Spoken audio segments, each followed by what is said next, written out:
have a class in the seniors called the Super Seniors, 60 and over. 60 and over was dominated by George King and Walker, as there were almost 80 guys in the Super Seniors division. Now, first game, semifinal, first shot. All right. On Handegard. Now, get a look at 5'9", 199-pound Jimmy Certain. 52 years old, number one average shooter at 216.5 last year. 2 PBA national titles, 4 regionals, and 2 senior titles.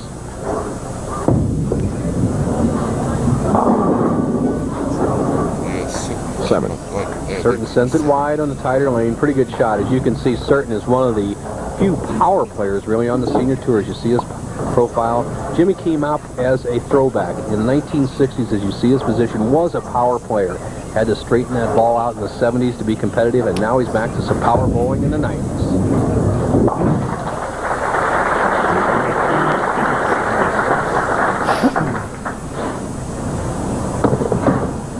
There he is. Dick Weber. As we indicated earlier, his eldest son, Rich, is the tournament director of the seniors. Dick won the first 3 seniors tournaments ever held here at the Showboat. Now, Jimmy Certain, second frame.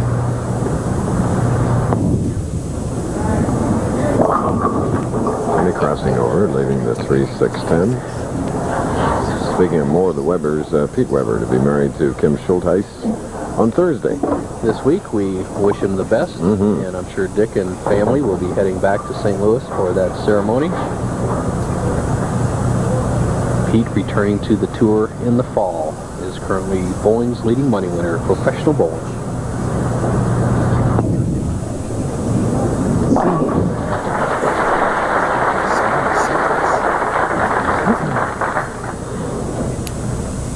Jimmy Certain, 2 spares. Opening with a strike was this man, now shooting in the second frame.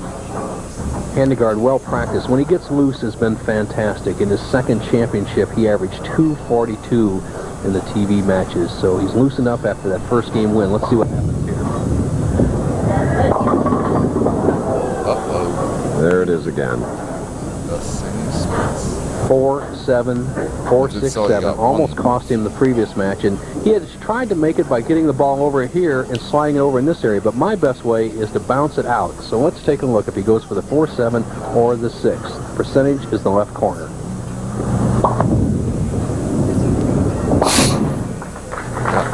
So after an opening strike, an open frame in the second. Capacity crowd here at the Showboat Lanes. John still bowls in league. He's a 218 average bowler. He changed from that full roller release in 1973. He says he used to roll the ball between the thumb and finger holes, as I indicated. Never worked on the modern lane conditions, and now he's with that powerful semi-roller. He needs to get it going on.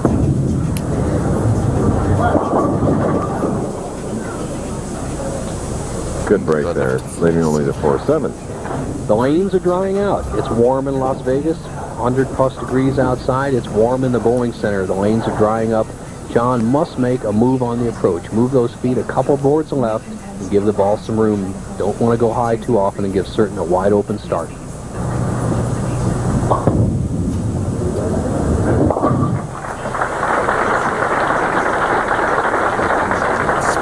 Now we get Jimmy Certain up and at him. PBA member for 24 years.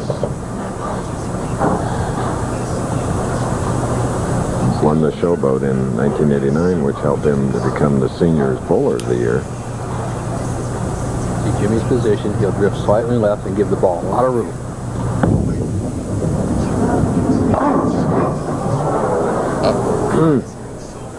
Both players a little bit surprised that what they don't realize is they're kind of aiming the ball that tightens up their arm, it slows down the ball speed, and it doesn't what we call set up at the pocket. It's just set right there with that soft ball speed, about 16 or 17 miles an hour instead of 18 or 19. The ball is drifting high. Just need to pick up the speed. Okay, Jimmy Certain. I asked him why he felt he'd been so successful in the senior tour when other top names haven't. I think basically it's because I stayed on the tour so long. I stayed out with a regular tour until I was 49, and just switching over to the senior tour is a lot less competition because I've been bowling against those guys 20 years. The Southern gentleman. Still bowls league at Parkway Lanes, averaging 220 in Huntsville, Alabama. Ah, he likes that. Fourth frame strike. And we're in our semifinal game of the PBA Seniors Invitational. We'll be back.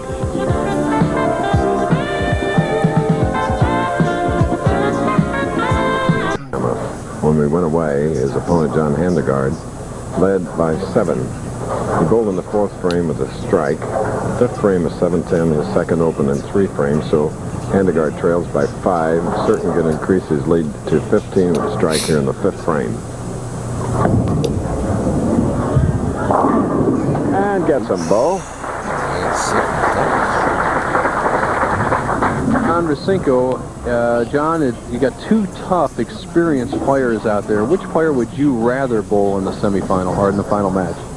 Well, I'm really not thinking who I'd rather bowl. They're both 2 of the top bowlers on the senior tour. I'm trying to get focused in on lofting the ball and swinging it and make sure I stay down at the line and keep my elbow in. I've got a lot of things to think about, so that's what I'm thinking about right now.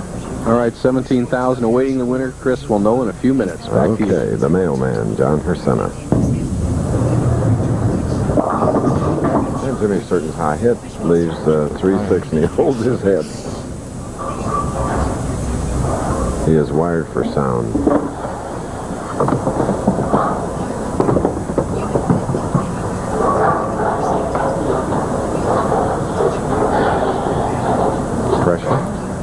Pressure and heat.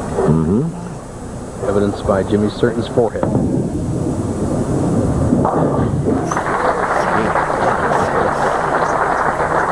You know, under extreme pressure like that, one of the things that the players have to battle is perspiration on the hands. You know, you can sit at home in nice air conditioning, no pressure, and practice. That ball feels good. All of a sudden, when it feels a little squishy in those holes, it's hard to make a tough shot.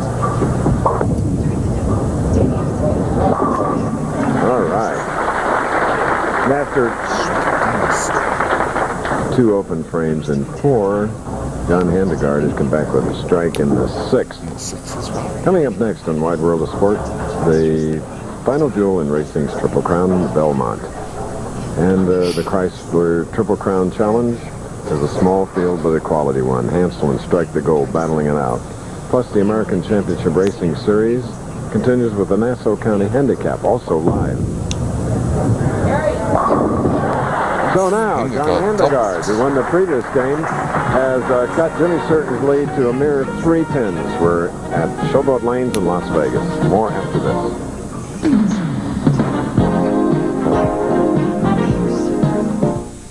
Yeah, they can come out with any technology they want, but this is going to be the... Jimmy Certain, spare up in the 6th, 7th frame, trails by 3. A lot of bowling left in this semifinal match.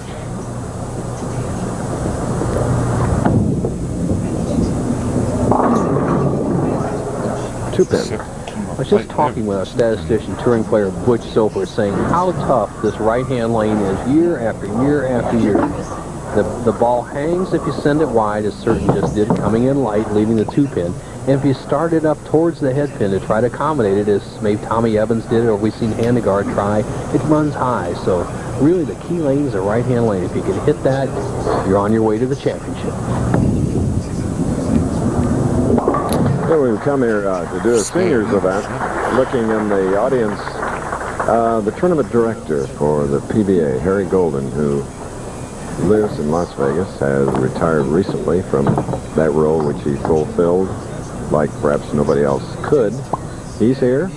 Dick Evans, distinguished journalist and PBA Hall of Famer, is here as well, helping the seniors along. And we'll see how Certain's playing the lanes. Now, Certain, the cranker, he'll start here, and he'll have kind of a serpentine approach, end up here, and then swing the ball real wide out around the first arrow.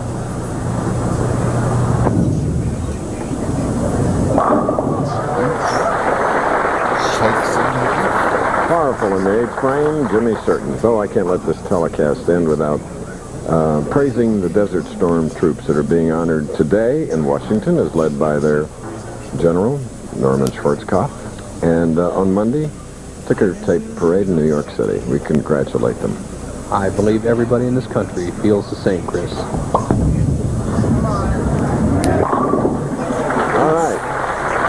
right, there is 3 in a row now for John Handegard and an 8-pin lead. Coming up in 2 weeks, ABC's Pro Bowler Tour heads to the Pacific Northwest for high rolling action with $125,000 Seattle Open right here in 2 weeks on ABC. Next week, the PBA regular tour will stop at Earl Anthony's Dublin bowling establishment for another of their regular tour stops. And the Seattle Open for us will be the 4th of 8 on ABC television all the way through the first week of August. Now, John Handegard, 8-pin lead, 9th frame. Match is still up for grabs.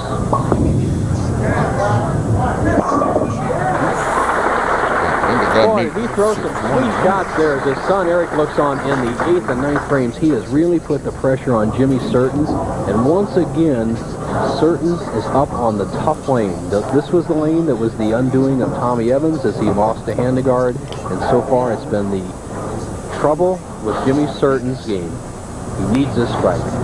Now let's take a look at Surtens' approach. You'll see him start in this area, and he'll swing right out into this area.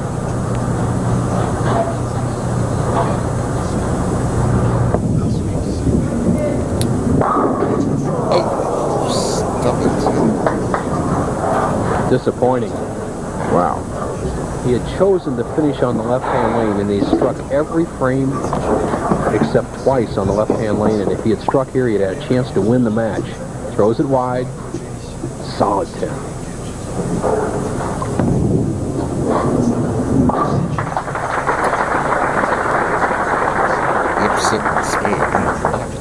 Jimmy absolutely must strike in the 10th frame, as the scoreboard tells the story. Handegard going at a 2:05 pace. Right now, Surten can cut the lead down to less than a mark if he can strike twice in the 10th.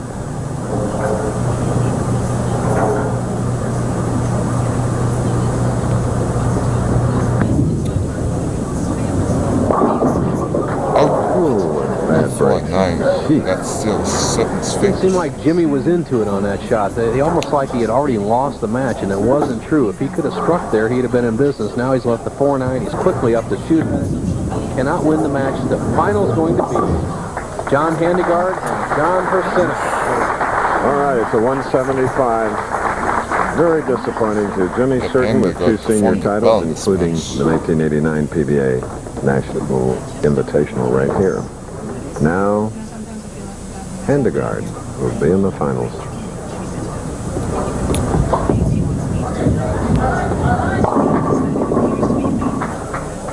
Leaving a 5-8 at a 4-bagger up. It's going to be enough to win. The spare and a strike, he'd have 204, and his opponent will be kind of an unheralded player who turned 50 years old last year and has been very, very tough on the Seniors Tour. The Player of the Year last year, John Persina, for the championship.